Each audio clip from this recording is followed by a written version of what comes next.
In 1821, after many years of fighting Spain, its ruling country, Mexico won the War for Mexican Independence. By winning independence, Mexico gained control of land in what is now California. The new leadership created when Mexico became independent slowly brought changes to California. The Mexicans believed that missions were no longer needed and that the California Indians should not be forced to work on them. Some of the mission lands were supposed to go to the priests and the rest to the California Indians. But because of dishonest officials, this didn't happen.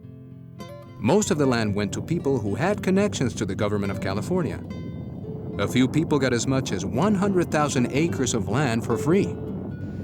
Many of the new landowners developed ranchos. On these large areas of land, they raised livestock such as horses, cattle, sheep, and pigs. The rancheros or ranch owners traded cattle hides and tallow, a material made from cattle fat and used to make soap and candles. The Mexican people who lived in California became known as Californios. Mexican rule also brought changes for the California Indians who were living at the missions. The Spanish had hoped to teach the California Indians to be like them. After they had learned this, the mission lands were supposed to be returned to them.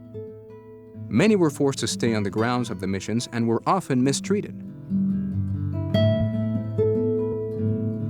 The Mexican government had ended the missions in part to free the California Indians. However, they lost most of the property that they used when they lived at the mission. A few received land grants, but not as many as the Californios did. They also did not have much money to make the land profitable.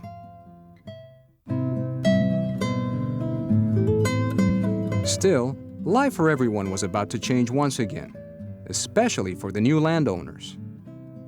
Eventually, through another war, the United States won the right to control California.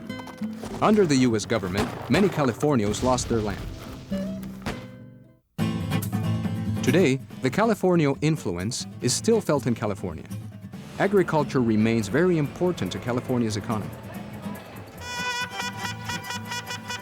And of course, you can hear and see Mexico's influence all over California in its architecture, people, and culture. Wonderful reminders of California's rich past. And an excellent recipe for a strong future.